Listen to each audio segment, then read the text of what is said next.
د کورنیو چارو وزارت جومات کې چاودنه شوې په داسې حال کې چې طالبان د ټول هیواد د امنیت دعوی کوي. طالب چارواکي وایي په کابل ښار کې د کورنیو چارو وزارت ودانۍ سره نږدې یو جومات کې چاودنه شوې ده. د کورنیو چارو وزارت ویان عبدالنافع ټکور نن چهارشنبه د اکتوبر په 15مه نیټه چې د تلې له 14مې نیټې سره برابره ده رسنیو ته لیږلي پیغام کې ویلي چې دغه چاودنه دننه د وزارت هغه جومات کې شوې چې څه موده وړاندې د حقاني په شخصي لګښت جوړ شوی و.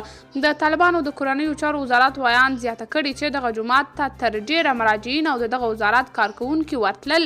ویل کېږي چې دغه چاودنه د ماسپښین لمانځه پر مهال شوې ده. نوموړي ویلي چې په پیښه کې تلفات شته خو دقیق ارقام یې ونه ویل. مګر په کابل کې د ایمرجنسي روغتون وایي چې له دغه پیښې څخه ورته 20 زخمیان وروستل شوي چې دوی یې وار د مخه مړه شوي دي. وایي په تیرو څو ورځو کې دویم ځل دی چې د چاودنې له کبله دغه روغتون ته دومره تلفات انتقالیږي. د ایمرجنسي روغتون په خپل ټویټر کې دا هم لیکلي دي چې په روان کال کې تر دې دمه دا د خپل ډول 23مه پیښه ده. ویل کېږي چې چاودنه د ماسپښین د لمانځه په مهال شوې ده. مخکې ځینو رسنیو راپور ورکړی و چې دغه چاودنه د کورنیو چارو وزارت په جومات کې شوې ده. لا د دغه چاودنې د څرنګوالي په اړه معلومات نشته.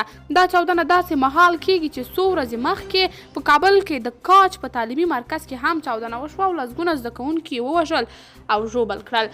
قدرمنو کتونکو، تاسو د دې موضوع په هکله څه نظر لرئ؟ کمنټ کې شریک، ویډیو لایک او چینل سبسکرایب کړئ.